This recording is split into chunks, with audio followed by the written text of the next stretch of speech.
Hello and welcome to Ontario One Call's training regarding the upcoming changes scheduled for December 4th, 2017. I'm Jeff Hitchcock, Training and Education Manager for Ontario One Call. I've worked as an agent answering Ontario One Call's calls, as the team leader for Ontario One Call's effort to register infrastructure, and now as the person in charge of training and education materials provided by Ontario One Call. I have also worked as an excavator requesting locates through the Ontario One Call system.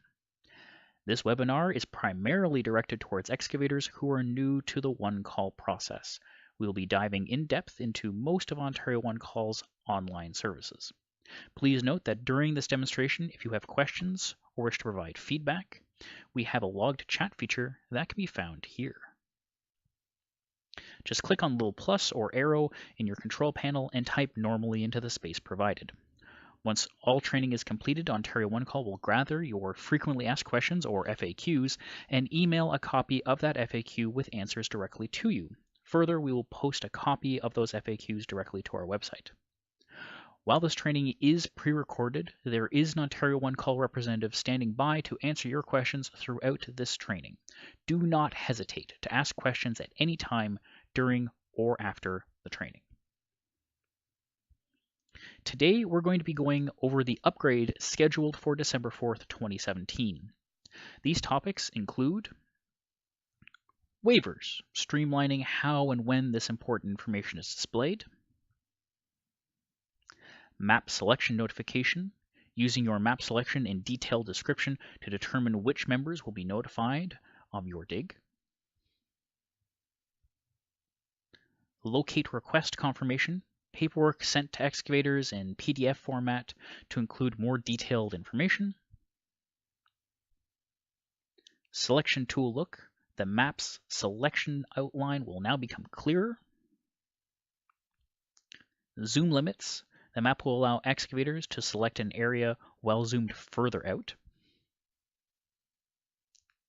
and agent communication.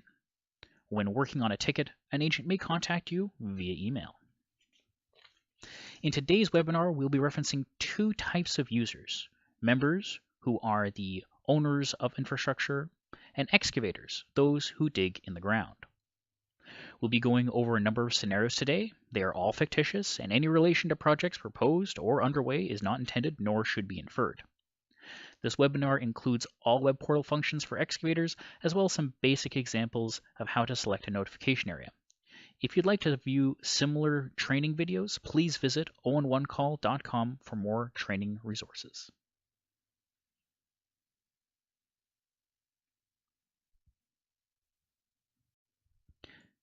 So here I'm at the Ontario One Call website.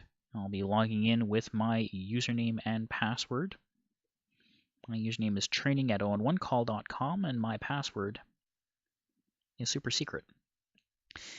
If I had forgotten my password, there is a link to get it reset right here. Also, if my company has never used Ontario One Call before, we can open up a new account using the new user feature found here. However, if your company has an existing ID number and you do not have a web portal account, please email solutions@on1call.com with your contractor ID number and client services will set you up. Sometimes we see excavators creating new IDs when they already have one. This actually creates a lot of work for us in the background, time we could better spend helping you. Our client services team is made up of specialists dedicated to making Ontario One Call work for you. If you're not sure whether you already have a login or ID number already, just email solutions@on1call.com. Let's finish logging in.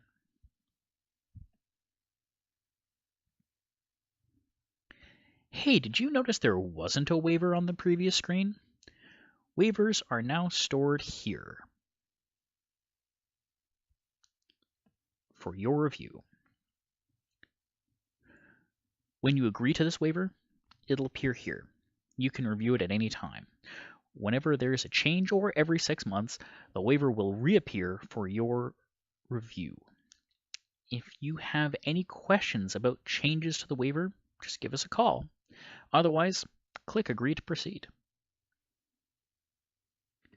The options I have in front of me are create ticket for creating regular locate requests,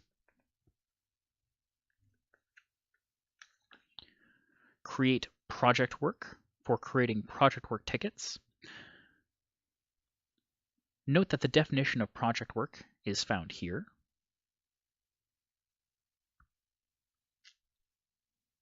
Search engine for searching for tickets. And at the top, we also have account settings. Many excavators request a locate for a single address. Let's start by creating that kind of ticket. I'll click on Create Ticket. If you only have one ID associated with your login, this screen will not appear. If you have multiple contractor IDs associated with your login, you must select the appropriate ID to create your tickets from the drop-down list. Keep in mind the appropriate use of contractor IDs when your IDs contain alternate locate agreements, otherwise known as ALAs, and suppressions. To learn more about ALAs and suppressions, or how to associate multiple contractor IDs to your account, email solutions@oneonecall.com. I'll choose my regular ID and click OK. Next, we'll confirm our contact information. We can make temporary changes here that will affect all the other locates we input in this batch of tickets. However, the contact information will revert back to the default information you see here once I process the tickets. You can see how to make permanent changes to your contact information through our training resources found on our website, oneonecall.com. We need to state who the work's being done for. I'll write property owner in the working for field because the work that we're going to be doing is on a commercial property. When I was an excavator, we had an inspector/estimator for the jobs that we would get. Every time the estimator went out, I'd have them write down the municipality, address, cross streets, where the location was a corner lot, and if so, which corner. If possible, I'd get them to draw me a sketch of the area we were going to be digging in, and that really paid off. I was able to get my locates faster and more accurately than my competition at the time. In these scenarios, I'll assume that I still have that resource. Our first request is to replace a parking lot and put up a set of light posts on a commercial lot, and it takes us to beautiful Moonbeam, Ontario. I'll type in Moonbeam into the municipality field. That is in Cochrane District. The address is 53 St. Albin Avenue with cross streets of Albert Street and Corbeil Street. I'll type in the number part of the address here into the address field. St. Albin goes into the street field. There we go. When a civic address is provided, the Ontario One Call system will often suggest the two closest cross streets to the location it is found. It's important to verify that the information suggested by the system is correct. Ontario One Call has introduced new tools to assist excavators with finding the location. Keep in mind, the excavator is responsible for providing accurate information. Cross streets are super important. Your selection will be compared to the cross streets. If they're not the closest one, your ticket will get suspended for agent review. We have a Location Matters video in our other training resources to learn more about how to select the best cross streets possible. The following are some scenarios you may encounter and their resolutions. I would highly recommend taking some notes here. Ready? Okay. Some streets, like those that end with court or place, will not need a second intersecting street. The red asterisk that you see here is not present, and there's no second intersecting street. You don't need to indicate one. If there is no red asterisk for the second intersecting street, and there exists a second intersecting street in real life, you must indicate it. If there is a red asterisk beside intersection 2, and a second intersection does not exist in the real world, you can write in dead end in that field. If the location is on a crescent, and you have the same situation, instead of writing dead end, write the street name again. If the cross streets that are provided are incorrect, check the drop-down menu. You may be able to select the correct cross streets from there. And if it's there, kindly select it. If it is not available, please type in the correct cross street into either the intersection 1 or intersection 2 field. Keep in mind, if you manually input a street name, this ticket will suspend for agent review, and that is just fine. If our agent can confirm the information you provide is correct using another resource, they'll be able to process the ticket without contacting you. If you find that there are map discrepancies with street names or locations, please email solutions@onecall.com about that issue as soon as possible. This particular request is actually a corner lot with Albert Street. So I will indicate that by clicking on the drop-down for corner lot and selecting intersection 1. Next comes a critical part of your locate request, making the map selection. Effective December 4th, 2017, Ontario One Call will use the map selection to determine which members to notify. Prior to December 4th, 2017, Ontario One Call uses the information we just entered, municipality, street, cross streets, and corner lot, to figure out which infrastructure owners are present in a given work area. By using the streets, it meant that excavators and member information could be off as much as a whole city block and still get the correct information for the members to be notified.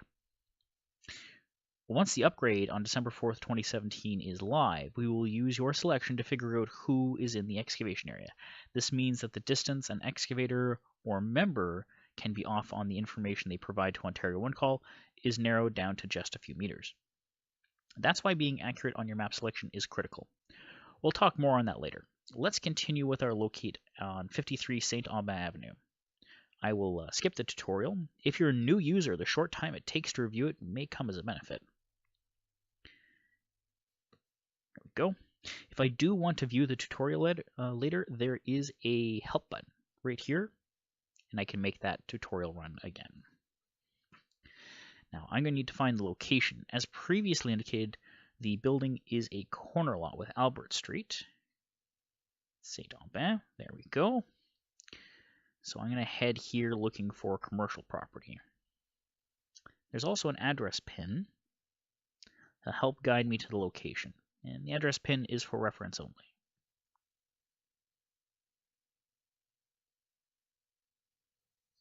I can zoom in and zoom out with these buttons here.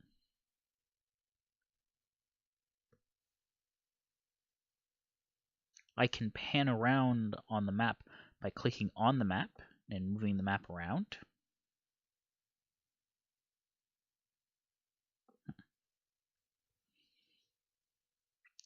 There's also a Google Street View option here. We're going to talk more on that later. I can make measuring, I can use a measuring tool to make measurements, either in meters or in feet. I can make a selection by clicking a drawing tool, which is right here. When I click on that draw tool, I have either the option of either drawing a shape or drawing a line. The shape tool draws shapes. Any infrastructure registered with Ontario One Call inside the shape will get selected. This is the safest tool to use. This one right here, drawing a shape.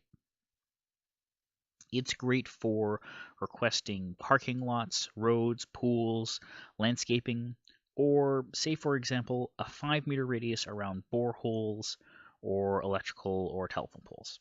That sort of stuff. The line tool, right next to it, draws a line.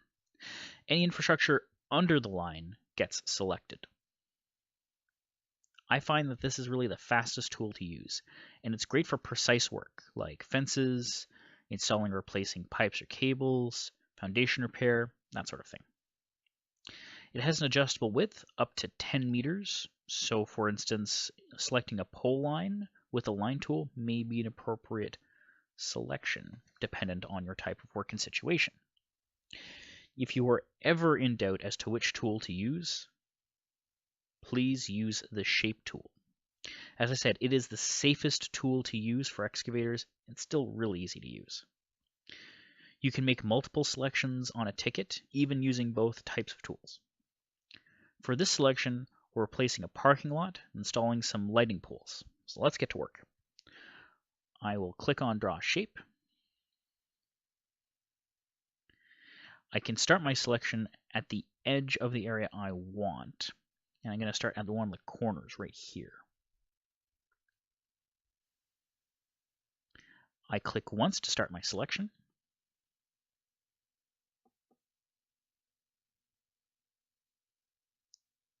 And then again on the corner to continue my selection. And I'll go around this corner. Now I could be lazy and just select the whole property or even the whole of the building, but really that may make some members confused about what they're trying to locate. Now I'm almost done. As you can see, my selection is currently in red. Here we go. Once I'm at the final corner, I double click and it closes off my selection. Note that the color of the lines in the area that's selected turns green when I do this.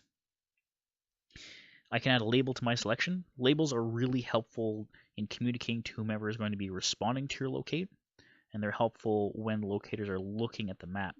They make your selection really stand out. In this case, we're going to give the label as 53 St. Aubin Avenue, just the address. Here we go.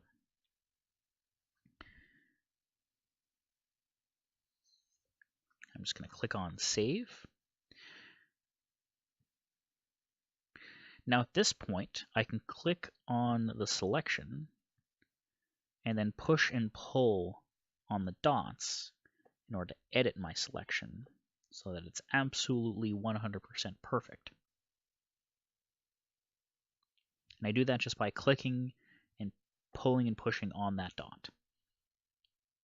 Since here it's a little bit too sharp, move that down a little bit. That's perfect.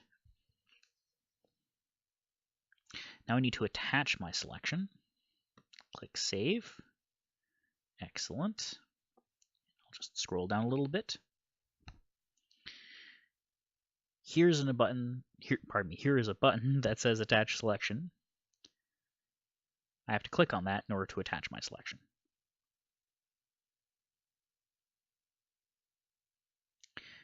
Now, if you have more selecting to do, you can click on this giant button here to refresh the map and keep selecting stuff. However, for our example, that one selection is going to do our entire work area.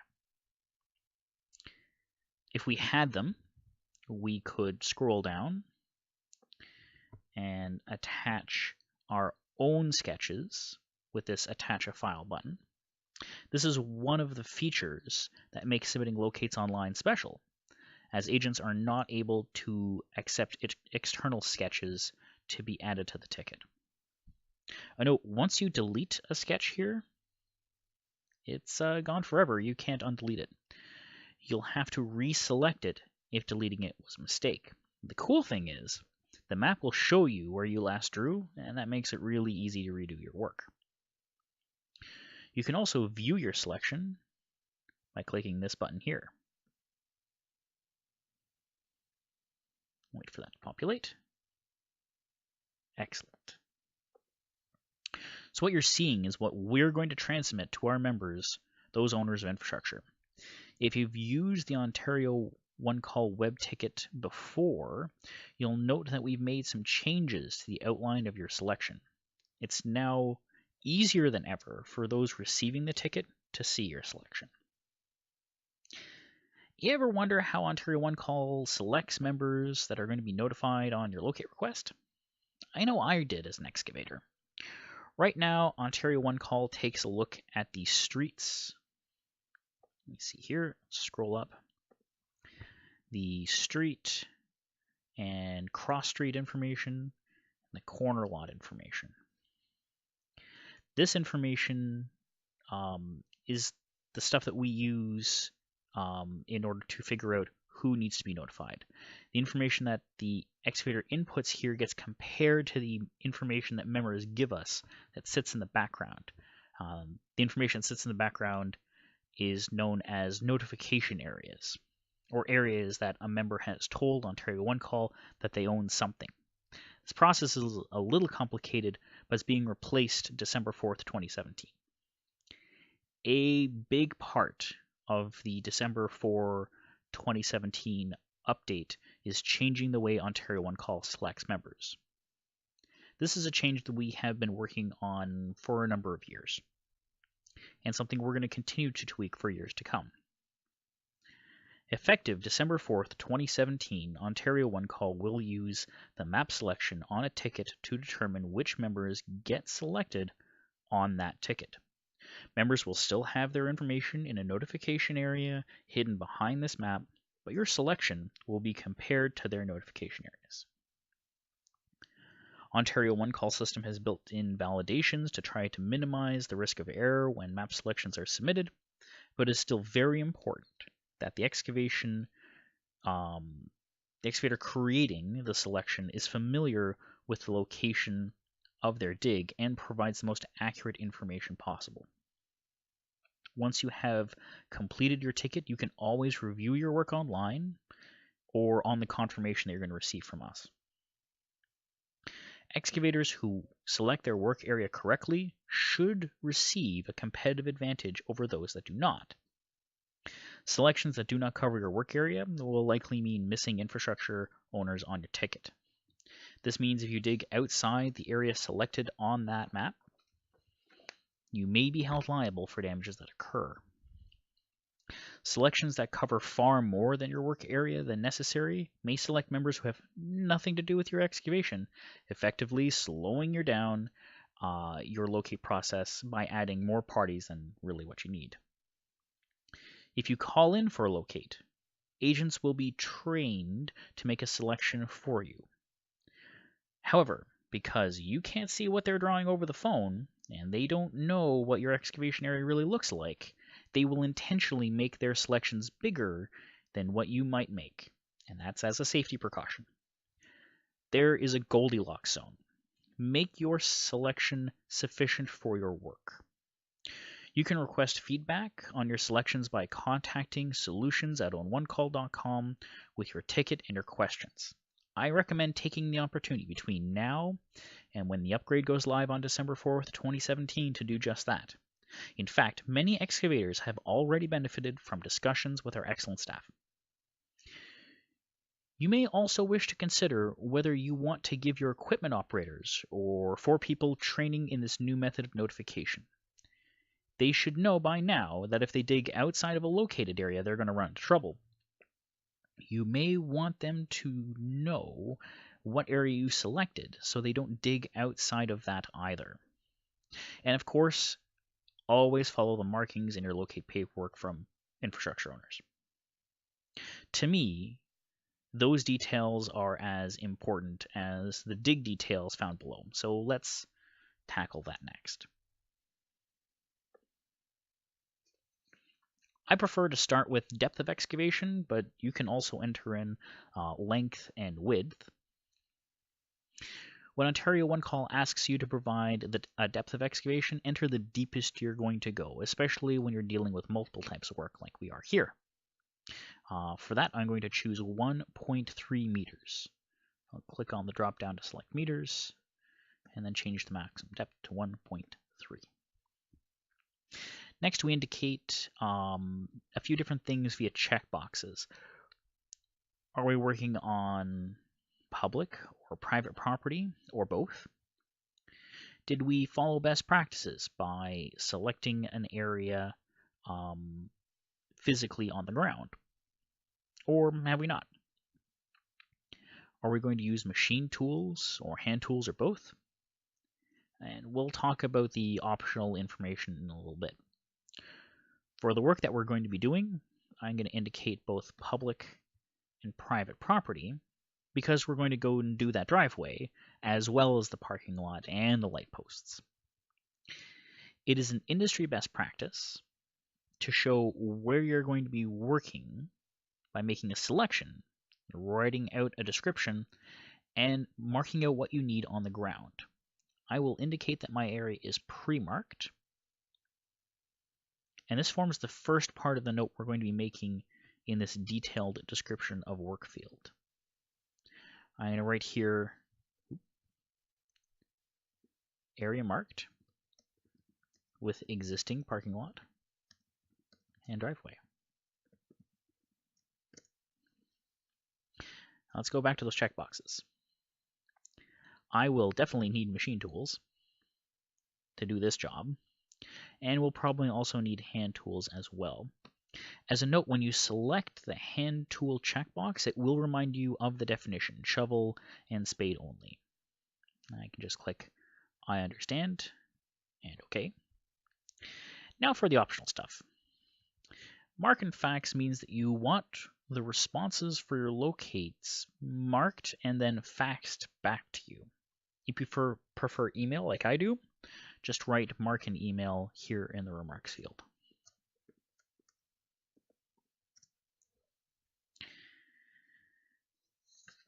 On more complex projects where you need to meet with the locator to explain the job or give them access to the site, check off Site Meeting Requested. You'll need to put in some contact information and the reason for your request in the notes here in that detailed description of work field. Lastly, there's a directional drill checkbox right here. If you're using trenchless methods of excavation like directional drills, rockets, or torpedoes, please check this checkbox. It serves as an alert to a number of utilities about the work you're going to be doing. Keep in mind, you'll also want to check off the machine dig checkbox as well as this checkbox just for clarity's sake. And if you have no idea what I was just talking about, don't check the checkbox. We'll need to indicate the work to begin date. Members have until 11:59 p.m. on this date to complete your locate before it's considered late. There are a couple of caveats to that statement, but it is true in general. We also need to indicate a type of work. If you're planning multiple types of work, like we are here, select the deepest. For that, I'll choose streetlights as my type of work. Let's talk about the detailed description of work field.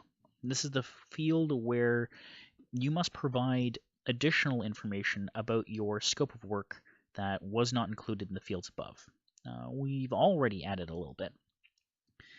Some examples of information you should include in this field are other types of work you are doing, if there are more than one, and remember to put the deepest type of work into the type of work drop-down here.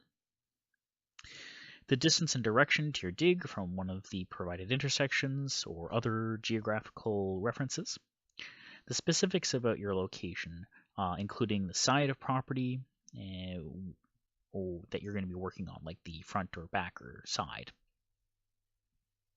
If you're working on a street, whether you're working on both sides of the street or just one. On-site contact information and their phone number. And again, if the area is pre-marked, how is it identified? What do I always recommend? Refer to fixed structures on the site. Use measurements from those fixed structures if that makes sense for your work. Use cardinal directions like north or east rather than left or right. In this case, measurements don't really help. I'm going to say replacing parking lot. driveway and parking lighting. Mark entire parking lot and driveway per map selection. You can use sentences if you want. I use little dashes to separate sentences. You've got 240 characters to work with here. And don't forget, this is a mandatory field.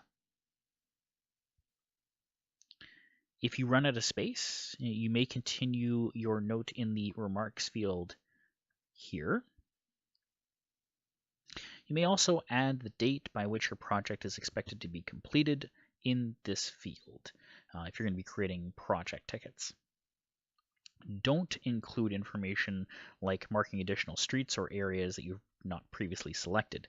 This locate is valid for the location identified in the map selection portion, as only members with infrastructure in the vicinity of that dig location will be notified. Just keep in mind, providing more information is the best practice for safe digging.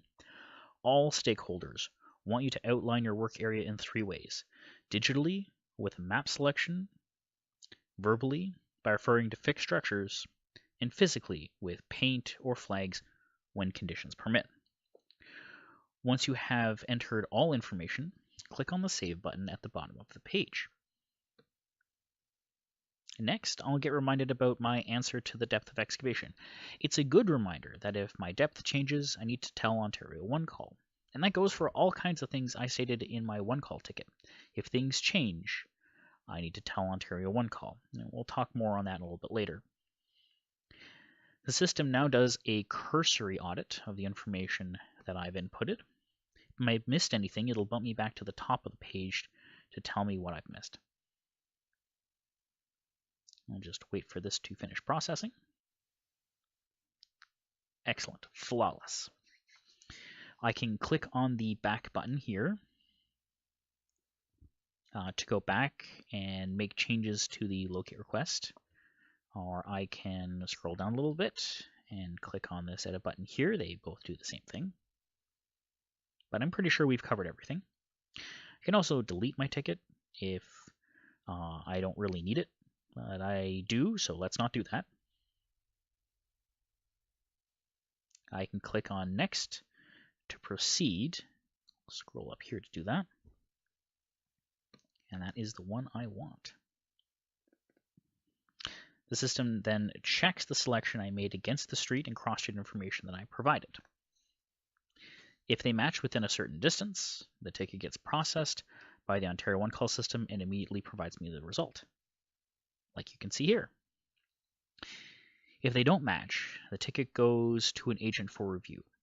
Maybe they can troubleshoot the ticket, or maybe they need to contact me for more information. We understand that your drawing may sometimes fall outside of our parameters, but before submitting a ticket, always review your map selection to make sure it is truly where you mean it to be, that the streets that you provided match it as closely as possible. This way, our agents won't have to contact you to verify your information, and you can quickly process your ticket. If you want another regular ticket, I can click on New Ticket, found up here, to make more. If I need to create a project work, I can click on Home. Now, remember we were talking about, remember we were talking about what to do when something changes, right? Let's review that next. In order to make changes to a ticket or check the status of a ticket, you got to find it first. I'll need to click on the search engine link here. Now, if you're a member of Ontario OneCall, you'll have 2 options instead of just 1. You'll have search for tickets as an excavator and search for tickets as a member. We're going to cover the options for the excavator today. If you'd like to see the member options, visit our YouTube page and check out Members, Searching and Managing Tickets, Parts 1 and 2. It's only about 10 minutes long, but it builds on the skills we're going to be showing today. Anyway, let's start searching. Some excavators write down their ticket numbers and store them somewhere. I used to do that with all of my major projects on a big whiteboard and put a few of us would update that information as we got it. Progress, locate expiry and their statuses, ticket numbers, material levels, who's doing what. If you have the exact ticket number for what you're looking for, you can just check off this ticket number box here, type in the ticket number, and search as you go. Those who don't record their ticket numbers, check off the receive date here. This box is checked off by default. Receive date means the date that Ontario One Call received your locate. And you can search for blocks up to 31 days.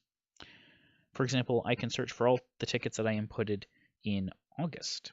So to do that, I can use the calendar and go back to August 1st, or I could type in 8/31/2017, and that gives me my range from the 1st to the 31st.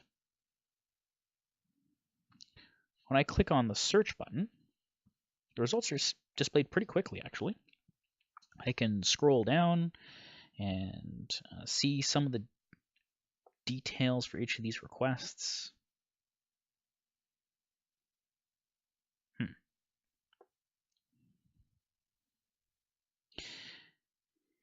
But it did return 70 tickets.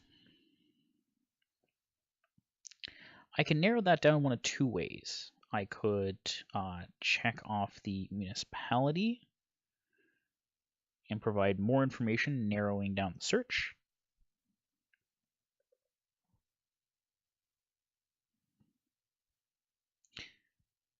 There we go. Now, if you're really, really busy, you could narrow that down further by checking off the street and entering that information as well. We don't really need to do that here. There's only 4 results.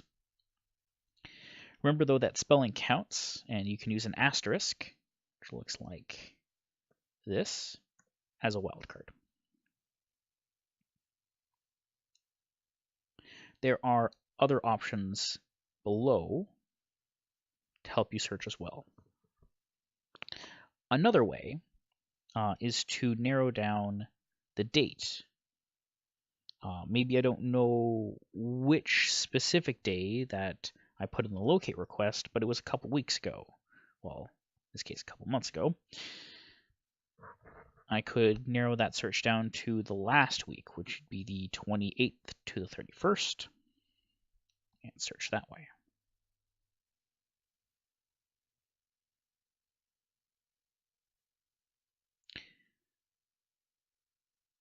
Note, though, that there's a link for each ticket, no matter which way you search. I also have the option to export the information via this little export button here. If I were to click on that, it would export all the results I have that I searched for, including the ones that are on other pages. So that time that I got 70 results, I could get all 70 of those results into that one export button. They go to an Excel spreadsheet for whatever use I had in mind. Right now, I'd like to show you something about the ticket that I just entered, which I wrote down. I'll check off the ticket number box, type in the ticket number there, click on search. And there's my locate request for 53 St. Alban Avenue in Moonbeam.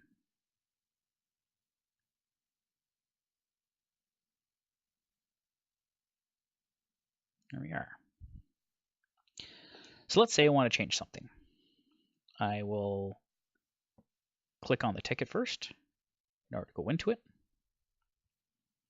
And then I can click on this edit button here.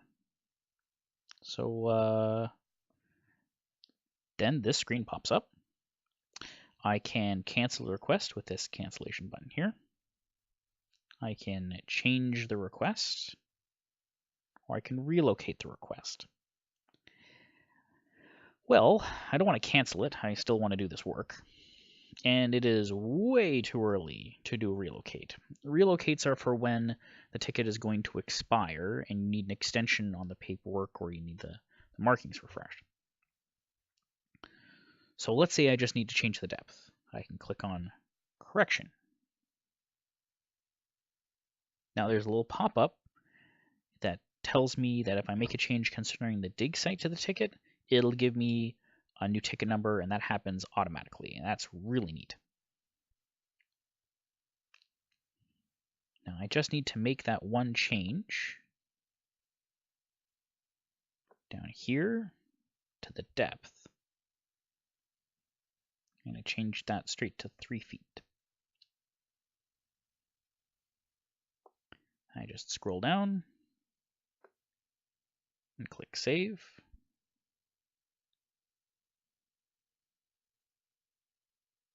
It still hunts through the ticket to make sure I haven't missed anything. Next screen looks much like the last one where I had to click Next to proceed. So I will do that. And then the ticketing system then gives me updated notification. And you can change anything on this particular method. You could even change the map selection. I'd like to talk a few words, though, about relocating. Do not relocate your ticket any earlier than 25 days after you've processed the ticket. If you relocate your ticket every 25 days or more, you're gonna be fine. Do so within reason, of course. Make sure you're not putting off work or asking for relocates without any aim to start the work. But if you relocate your ticket any earlier, I will guarantee that you're going to run into some trouble. We can talk about that some other time. One last thing to talk about, though. Let's capture this ticket number and head on home. Back to the search engine. And we'll search for that ticket number we just made. There we go, much better. Let's talk about the little tab that says Locate Status. Let's click on that. Now you can see the statuses of any locates that are sent back to me. Members are still responsible for sending me their responses directly, but this is a handy way to see if they're done or not. If I'm missing a response and it says that they're done, the contact information is found here. This is, of course, test contact information.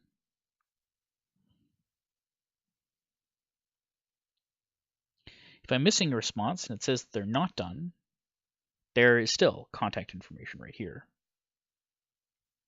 And I can use that contact information if the status still says sent to locator and if I haven't received any paperwork, or in this case, notification sent. Just a reminder, if your locate response is unreasonably late, try contacting the members who have not responded here. If their response is not to your satisfaction, you can always level a complaint with our compliance department.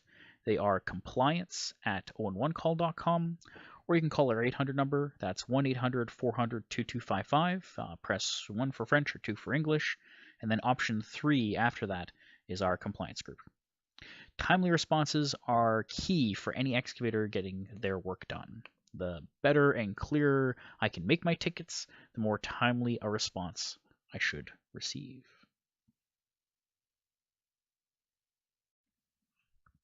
Oh, hey, I just got an email. And it brings me to another change that's happening on December 4th, 2017, the confirmation sheet that goes to excavators. Currently, you're used to receiving either an email or a fax, and it looks like this. As of December 4th, 2017, the new form will look like this.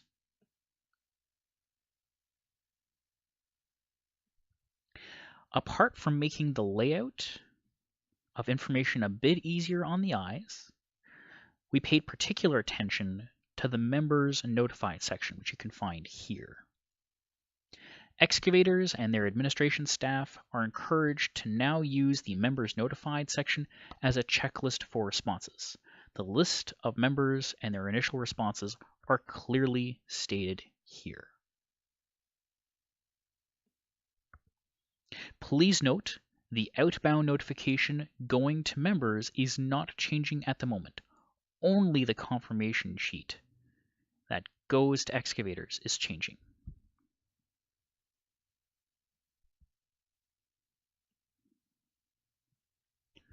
Let's go through some more scenarios. We should also talk about project work tickets. Project work is for when you are working in a larger area than a city block, in an urban environment, or if you're working a kilometer or more in a rural setting, or if your work's going to take longer than 30 days to complete, or if you're going to be working the same type of work over a fairly large and expansive area. Project work is a flag to members and their locate service providers to provide you with the extra help you need to get your work done in a timely manner. Project work tickets function much the same as a standard locate request. When I click on Create Project, it asks me the same questions. Again, I need to be diligent about choosing the right ID when starting my work.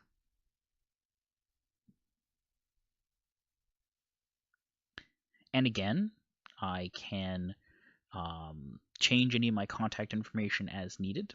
In this instance, of course, I'm doing work for Hydro One. And our request takes us to 7429 5th Line in Milton. My estimator tells me that the cross streets are Derry Road and Main Street East, and this is not a corner lot. Their instructions talk about working on the transmission towers that are on that property. They say that there are 2 transmission lines and that we are working on the transmission towers that are closest to the road. Our job there is to inspect and repair the foundation of those towers. Let's take a look. I got some neat tricks to show you on this one. I will type in the municipality first, Milton. So the system thinks we're talking about Hamilton, or Hamilton Corner in Guelph, which does have the name Milton in it. Now I could dig through this list to try to find Milton, or I can add a space and a comma and start typing the region or county that Milton is in, which is in Halton. And that makes selecting the municipality just a little bit easier. Now for the address, 7429 5th Line. Numbered streets, of course, can be very tricky. More often than not, they're numerical, just the number 5 in this case. Very rarely are they spelt out, but I don't see 5 Line or 5th Line Road. So I guess we'll try the spelt way. And here we are. I guess we have one of those rare occurrences. But that does take us to another tip. If you're working on a numbered street, try the numbered version first. If that doesn't work, try putting in the written version like I just did. When putting in the numbered version, avoid including a TH or ST after your number. Although we may say 5th line, our system doesn't recognize ordinal suffixes. Did you all see that there's 2 5th lines here? It pays to have an estimator with knowledge of the area. That's important for you too. You could go bouncing back and forth between either 5th line, or you can just confirm with your client or your staff which ones they mean. Now, one of my cross streets verified, Derry Road. That's good, but as you can see here, there's a star beside intersection 2. We can check the drop down to find Main Street East and select it. Perfect. I'm going to scroll down and choose No to the corner lot question. That brings us to the critical map selection. Once again, I will click on No Thank You for the tutorial.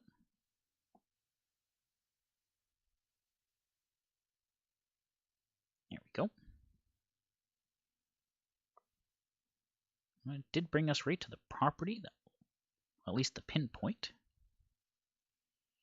I'm going to zoom out a couple of times just so I can verify that I've got perhaps the right area.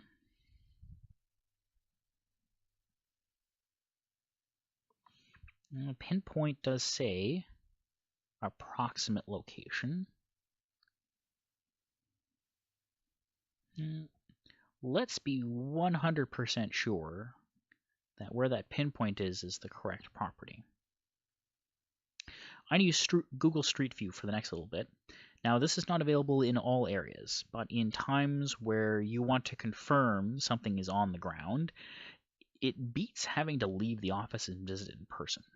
So I click on little orange person and drag them onto the map.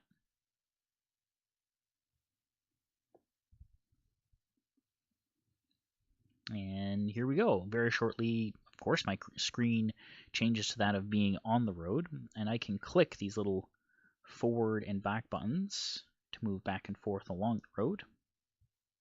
If I want to turn, I can just click and hold on the image to pan around.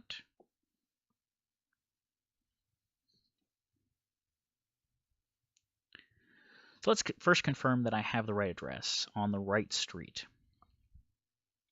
I'm pretty sure we have the right place. See, I can just make out the pin in the distance. It's right here. It's super small, though. Now, I can use the zoom feature that you see here. Zoom in on that green number.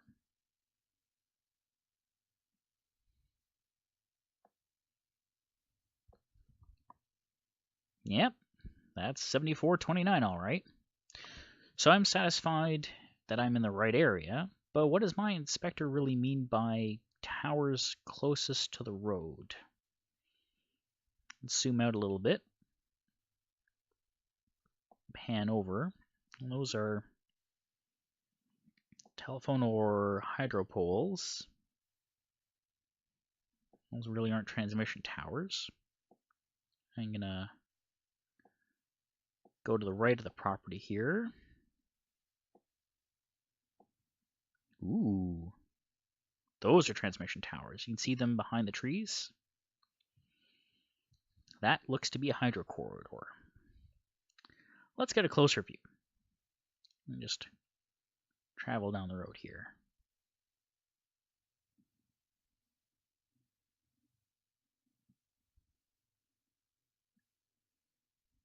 Huh. Hope they got locates.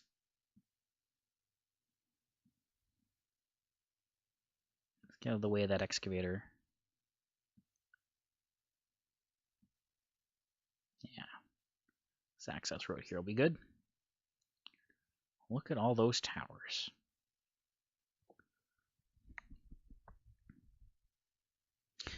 Okay, I'm pretty sure I have the right area.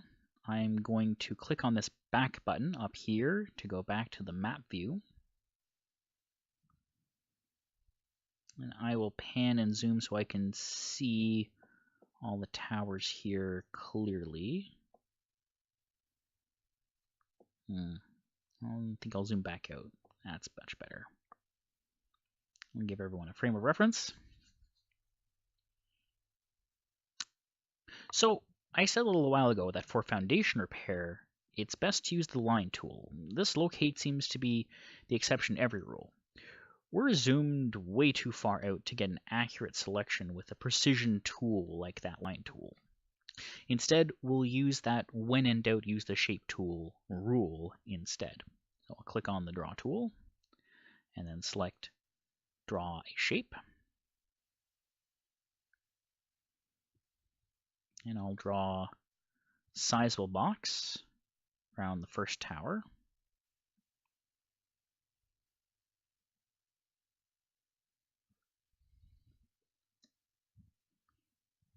Label that Tower 1. I'll draw another box.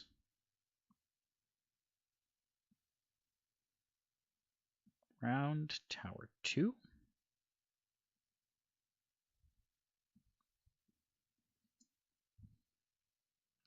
I'm going to edit my selection just a little bit. pull that a little bit wider. Much better.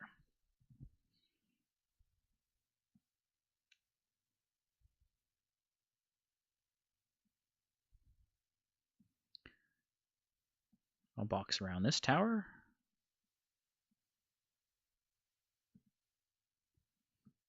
For tower 3.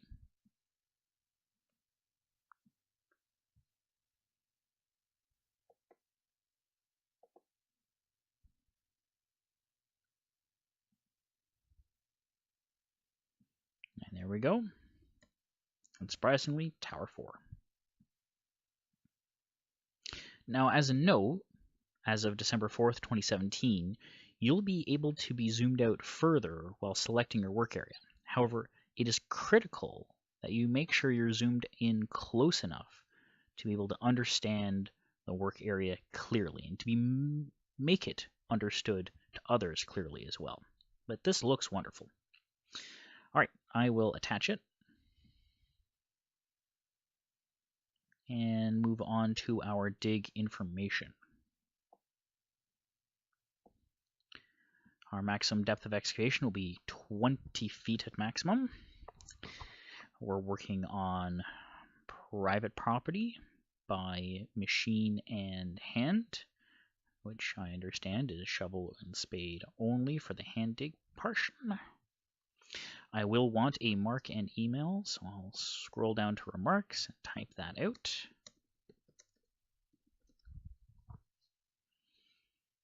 Now, I would like to note that a mark and email checkbox is on our development list. Stay tuned as to when we can make that happen.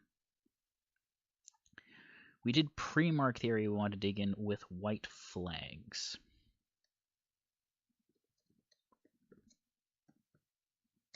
There we go. That is just to make sure our excavation area is clear. Some of you might be thinking, Jeff, why are we pre-marking the area? These are just towers, and we're just going to need some space around them, right? With that depth of excavation of 20 feet, I'll need to slope my walls of my excavation. No trench box goes 20 feet deep, as far as I know. I know this is type B soil from prior excavations in the area, so we will need a 20-foot perimeter around the tower to get down that far.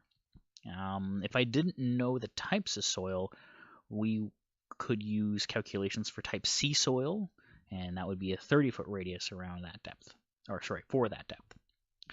So my notes are as follows. Foundation testing and repair to all pylons for the 4 hydro towers closest to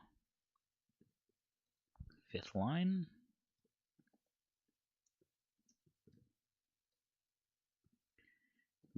East of house at 7429 5th line. Please locate 20-foot perimeter around each tower. So lastly, why is this project work? Well, this work's going to take a long time to complete safely, especially with all that sloping. So I'll add estimated duration on site, 120 days. I am requesting this locate for, let me see here, just before for about 5 days at this point. I could click on the work to begin date and provide more notice if I so choose, just by choosing something from the calendar. But I'm not going to do this at that point.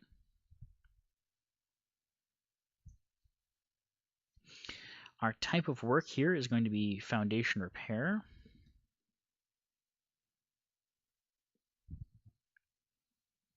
And that almost wraps up this example. I would like to show you what you can select online versus what you could select or what an agent would select once the transition is complete, once our update is complete on December 4th, 2017. So here's what an agent would select instead of what we just did. For the excavators out there, this is a way bigger area than I just selected, and rightfully so. Our agents are trying to discern what you mean over the phone. You can take control of your locates by making the selection yourself directly in the web portal, just like I'm doing today. And for our members out there, if you receive a locate request where the work area is within the selection, but the selection area is big, kindly use the detailed description of work to find the work area in earnest. Okay, let's process this ticket. Click I understand and OK to hit that depth waiver.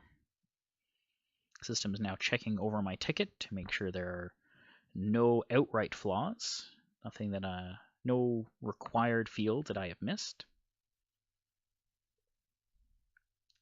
And I'll click next. The system will now process that ticket. And there we go. Our ticket will be reviewed by an agent within the next 24 hours. They'll contact me if there are issues. I'm confident that they'll be able to process it without having to contact me. They have the right cross streets, selected area, information they need to process the ticket. If they do contact me, it's an opportunity for me to improve the Ontario One Call system by providing them any feedback to get the job done. And of course, my own skills, should there be anything that I could improve. Let's take a break from all the new stuff, and I can show you an example from a near miss that was reported to us recently.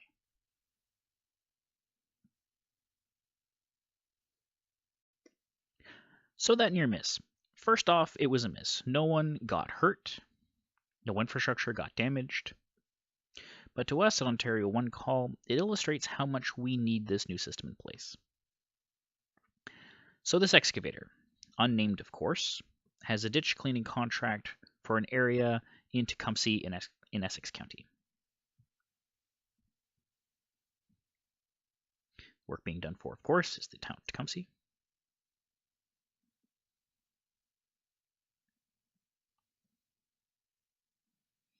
And of course, that also means that the municipality township that we're working in, you can guess it, is Tecumseh, Essex County.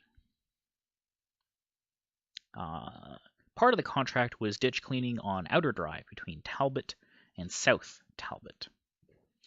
So we'll set up the street as Outer.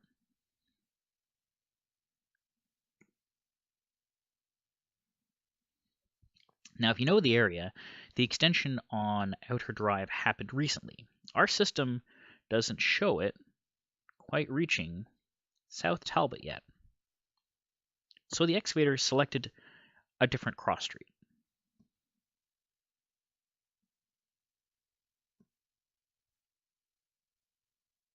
Now, note that we're going to skip the corner lot question because our system won't make you put in that information when there isn't a civic address available.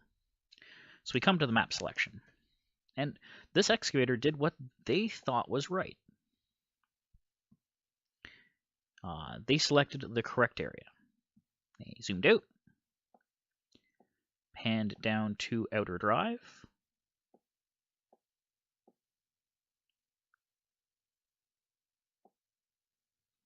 and selected both sides of the road from Talbot Road to South Talbot Road. They used the shape tool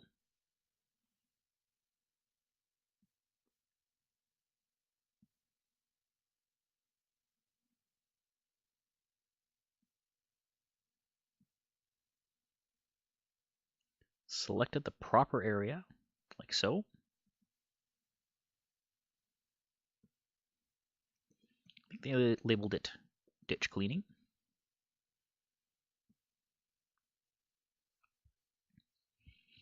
And attach their selection, like so. They used a great selection too. Used the right tool, got the right area. Where they went a little bit wrong was in the notes is where they put the correct cross streets. They wrote ditch cleaning on outer drive between South Talbot Road and Talbot Road. Under the current system, if I add in the depth of excavation and the fact that it's public property and they're doing work by machine,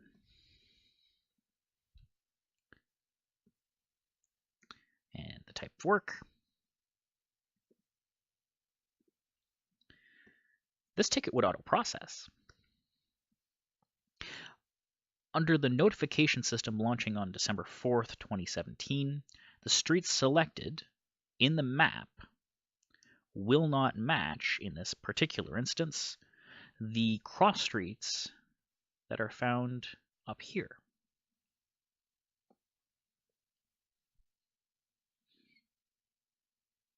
What that would do would push the ticket to an agent to verify what's going on. The agent would then contact the excavator about the request and fix it. Our system can't read what you put down here in the detailed description of Workbox. As you can imagine, the ticket got processed and was sent through with at least one member missing. When the ditch cleaning crews came upon the site, they noticed that there was pipeline markers at their starting point on South Talbot.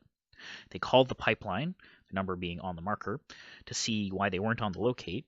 Had they dug, they would have likely hit that pipeline and caused untold destruction. This is a close call.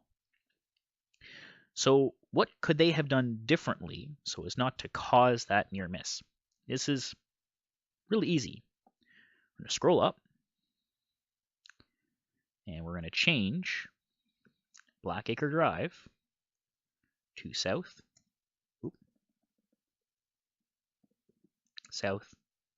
Talbot Road.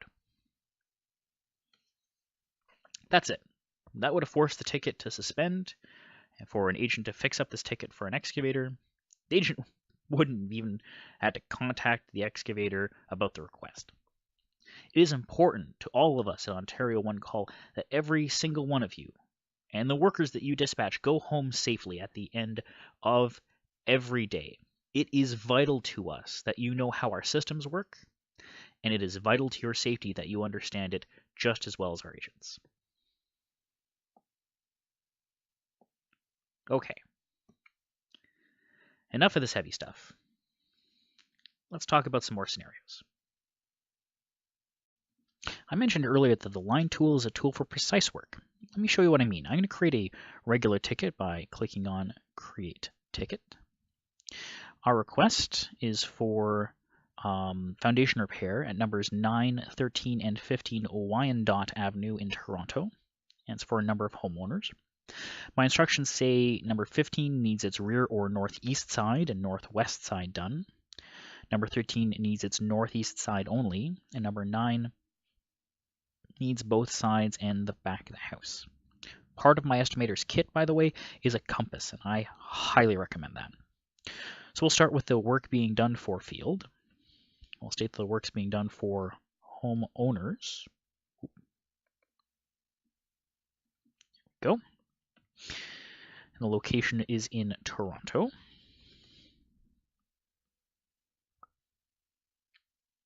Now with multiple addresses, I type the number into the address field.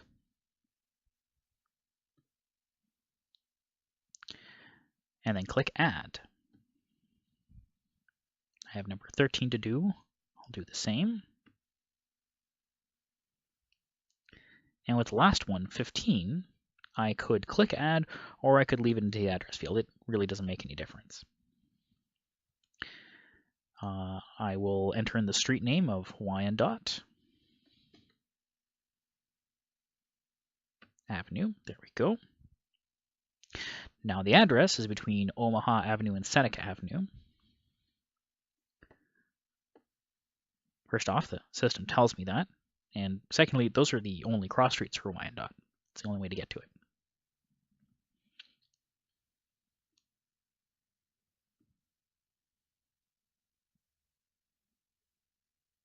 And because we have multiple addresses, the system is not going to ask me whether location involves a corner lot or intersection field. Okay, I will click no thank you, and let's move on to the map. Now you can see we've got 3 mapping point pins sitting there telling us where the address is. Zoomed out this far, I can see all 3 locations, but there are trees in the way. It's hard to get good detail. So let's zoom in a little closer. There we go. Now we can see all 3 in fairly good detail. Okay, so number 15, which is here, needs the rear, i.e. the northeast side, and the northwest side done. Now, if I were using the shape tool, I could encompass the whole house with a box. And that'd be more than what I need, but it would at least get the job done. The line tool is much more efficient. So let me show you how it works. I click on the draw tool and select the line tool. I find a starting spot at the corner of one of the houses. Number 15 would be good. I click once to start the line. When I come to a corner or I want to make a turn, I click once. It allows me to pivot. I carry my line to the end of the house and double click to end my drawing. Just like a shape, I can push and pull a shape until I'm happy, and I can give it a name just like a shape too. 15 Wyandotte. I can also give it a width, which you can do right here. I can make my line thicker, up to about 10 meters if need be. In this case, 3 feet will do just fine. A note though, all this field does is just change the thickness of the line. If you want to provide us with the width of your trench, for example, you need to put that into the width field, which is actually found down here.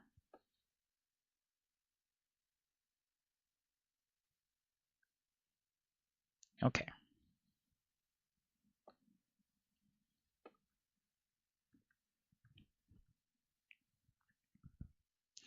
So let's see that tool again on number 13 by using the line tool just to select the rear of that house.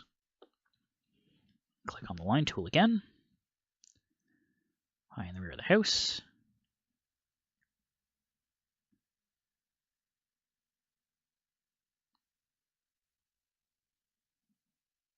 and then double click on the other.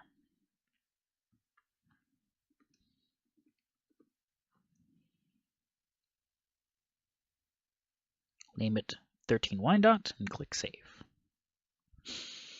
Got a stopwatch? Yeah, maybe a timer app on your phone? How about you time me? So I'll quickly select the spots I need with the line tool for number 9 while you time me, and you can write down the result. Then, while I reset the selection tool, you can reset your timer. After that, I'll select the same address by drawing a box over the house and write down that result and compare. I'm going to work as fast as I can and try to be as accurate as possible with the line. The area I'll need is in the back and both sides of the house, and as a twist, there's a deck in the way, right there. House goes out like that and then that. And remember, if you don't write it down, it's not science. Okay. Everybody ready? And go.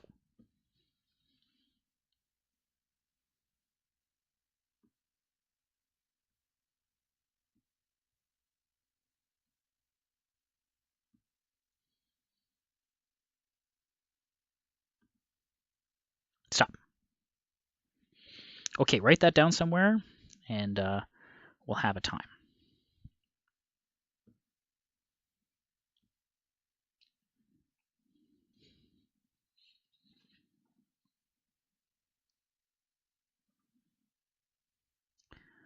All right, now the shape tool, going over the house, but minus the deck. On your mark, get set, go.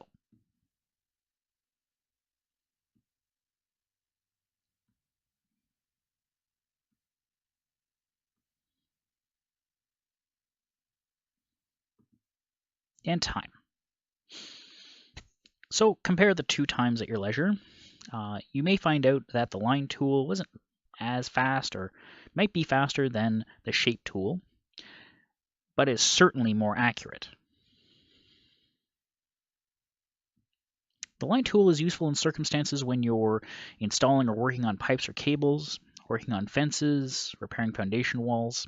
Great for doing a singular trench, so long as the maximum 10-meter width is sufficient for representing your excavation. You can also use it for trenchless excavation, or if you're digging a series of holes in a line. I'll just redo this selection with the line tool.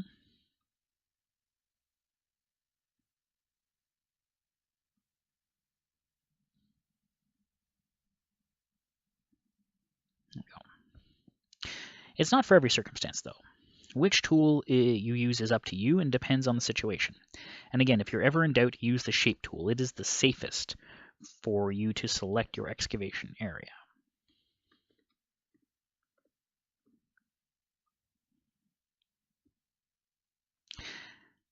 As a note, we've changed the draw tool from previous iterations of our mapping tools. Don't use the draw tool to draw a box.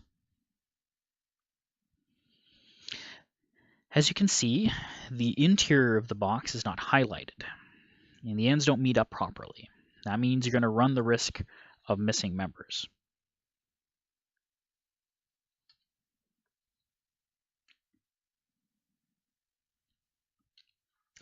Make sure the whole area you're digging in is selected in green before moving on from the map selection stage. And don't forget, you can always make additional map selections by clicking on Attach Sketch, and then refreshing the map.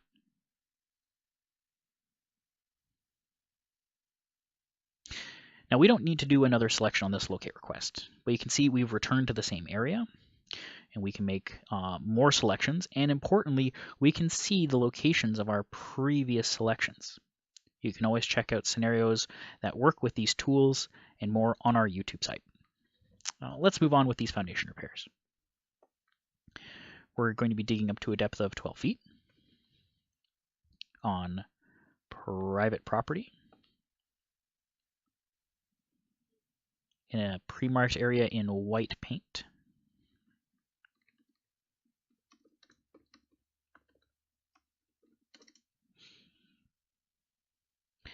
I'll be working by machine and hand, and I am aware of the nature of hand digging. I'll need to mark an email.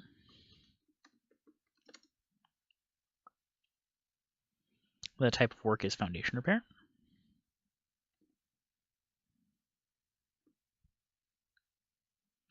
A work to begin date of 5 days is sufficient for my crews to get their stuff ready.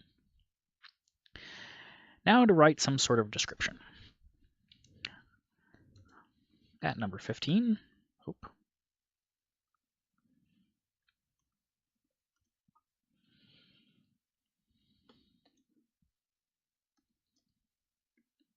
northeast side, northwest side. At number 13,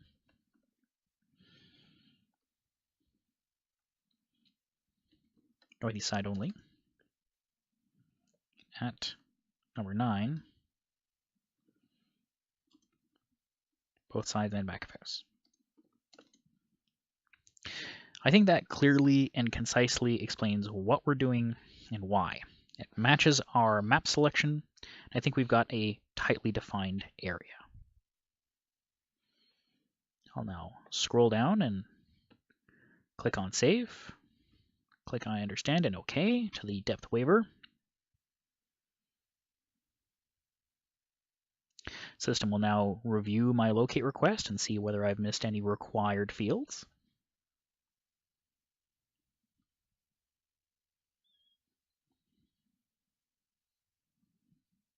I'll click Next in order to process the locate request.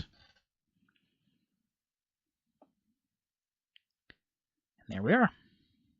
All done. Let's head on home.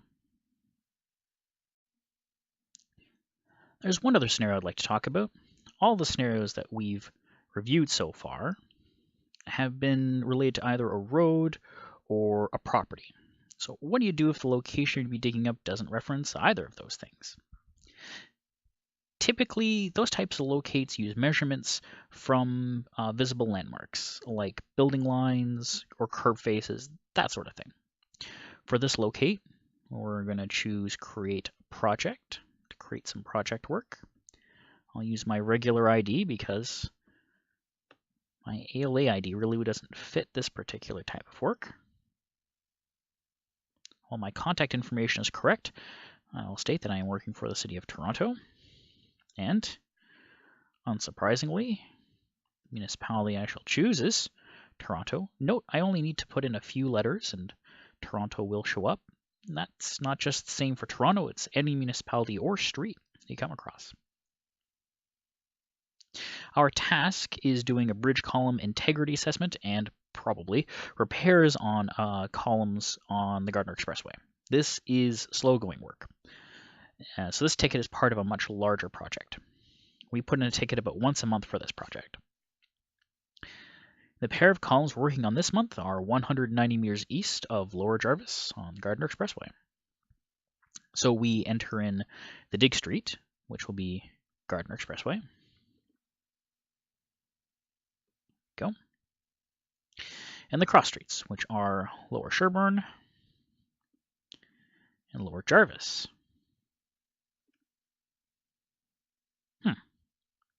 Lower Jarvis doesn't seem to be there.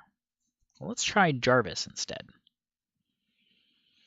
Jarvis Street verifies. So it looks like the Ontario One Call system has the incorrect street name here. Let's make a note of this so for later, that way we can provide mapping feedback to help improve Ontario One Call systems. And just scroll down, click No Thank You. I'm going to need to use the measuring tool in order to measure off the distance from the curb face of Lower Jarvis onto the Gardiner Expressway. You can note, though, that I can choose on the measuring tool to measure versus feet versus meters. We're using 190 meters east of Lower Jarvis, so it's obvious that we're going to be using meters in order to make our measurement. To make sure we have the correct cross streets, I can always zoom out. There we go. Lower Jarvis on one side, Lower Sherbourne on the other. I'll zoom back in. Lower Jarvis is still right here. I'll choose the measuring tool. I will start at the curb right here, Lower Jarvis. I'll click once to start the measurement. Measure along the Gardiner Expressway about 190 meters. I don't need to be exact. I just need to get in roughly the right area. There we go.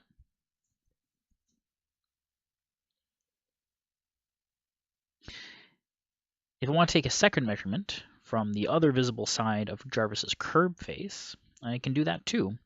I can click on the measuring tool again. I'll click on that curb face roughly here. And measure across 190 meters.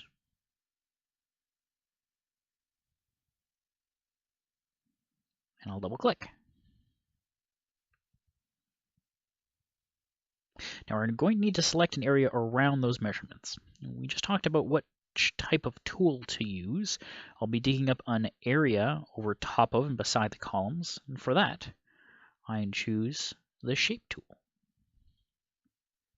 I'll draw my shape around the measurements, a few meters on either side, in order to make sure I have a selected area sufficient for my work.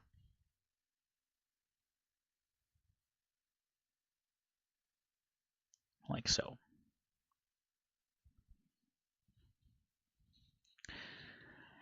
As this is part of a larger project, and we're working on a pair of columns as part of a sequence of work, we will name this selection columns 29 and 30. Note that in this particular label field, or any label field you come across, the number sign and the ampersand or and sign can't be used. All you can use is letters and numbers in this particular field. I'll click Save. Excellent. Now before we move on, I'm going to click on the Attach Sketch tool right here. Before we move on from there, we're going to need to change the cross streets. So let's scroll up and change Jarvis Street to Lower Jarvis Street. Now that serves two purposes. One, that's the correct information. I need to provide the most correct information possible. Incorrect information can lead me down the pathway towards a damage. Two, we can provide mapping feedback to Ontario One Call. When I get my confirmation, I can reply to it with a message to tell the client services team what specific challenge I had with the map. I'd write something like, "Dear Client Services, when I was trying to select Lower Jarvis Street from at Gardiner Expressway, the system came back with Jarvis Street. Small thing, but I think it should be Lower Jarvis Street. Could you look into that? Regards, Jeff." It's important that I reply to my confirmation because that has the ticket number and all relevant information in it. This takes less than a minute, but it triggers a series of events that leads to the map being updated. Each county, region, or district in Ontario gets updated once a year with new streets and new overhead imagery. If I was in possession of a giant GIS set, like I worked for the City of Toronto's mapping department, I could provide that information to Ontario One Call via a data sharing agreement. Either way, this ticket will suspend for agent review. They may need to contact me, and I just need to tell them that what they see as Jarvis Street is actually Lower Jarvis Street.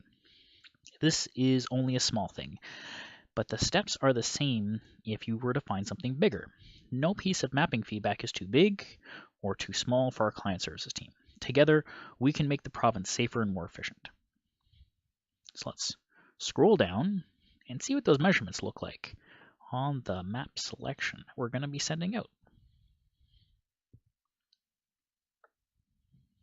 There we go. It's a little bit difficult. You can kind of make them out. They're right here and right here. The measurements don't really need to be on the map, though. I'm going to replicate them in my measurements in the notes, and this helps avoid any potential typos and reconfirms for the locator where the dig area actually is.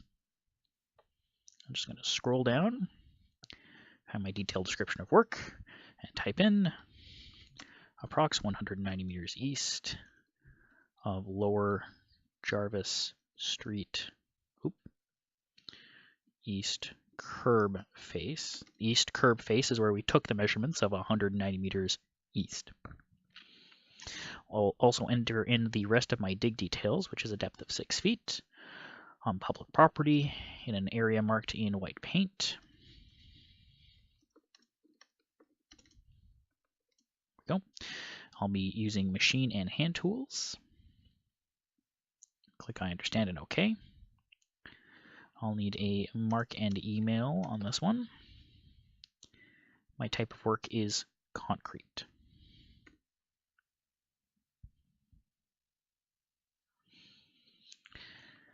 My notes are as follows.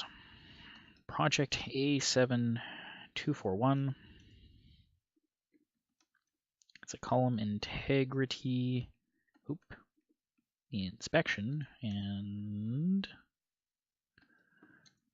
repair on Gardiner Expressway. Police mark, 8 meters, radius around all columns in requested area, coordinate with Sarah at 519-265-1234. The extension is 789.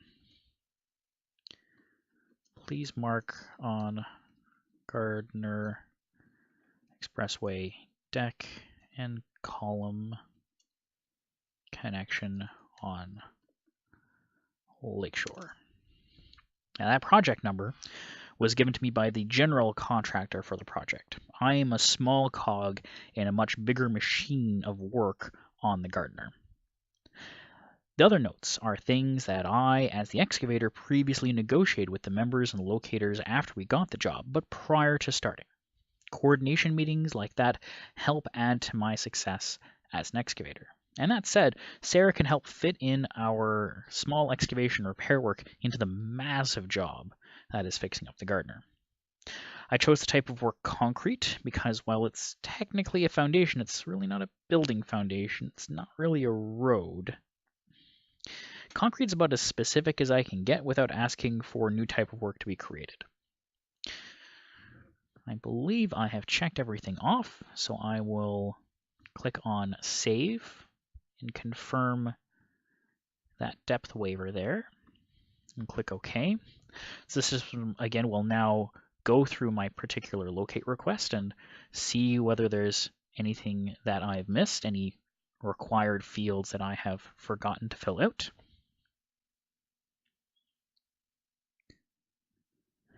Flawless as usual. I'll click Next to continue. And there we go. Within the next 24 hours, an agent may contact me about the Lower Jarvis stuff. No big deal.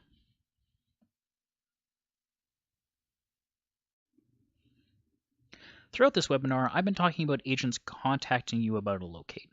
Right now, agents will reach out with a phone call to the various phone numbers you include as contact information on a ticket, and it has been this way since we started doing web tickets back in 2005. Starting on December 4th, 2017, agents will also have the option to email you instead of call you in certain circumstances. So here's an example of an email that any excavator might receive. This email would come within the same 24-hour period as we now have for working a suspended ticket.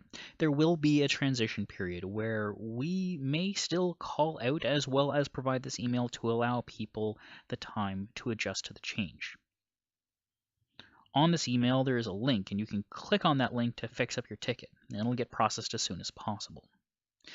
And if you need further assistance, a phone number will be provided in the email for you to call. Thank you all for attending this training regarding the updates coming December 4th, 2017. I trust you found this educational. For even more scenarios, please check out our YouTube page, and if you have more scenario ideas, drop us a line at training@owen1call.com. Again, once all training is completed, Ontario One Call will create an FAQ covering all pertinent questions and email a copy of that FAQ directly to you. Further, we will post a copy of that FAQ to our website. We have someone standing by to answer your questions. Please type them in per the instructions on this slide, and we'll be happy to answer them.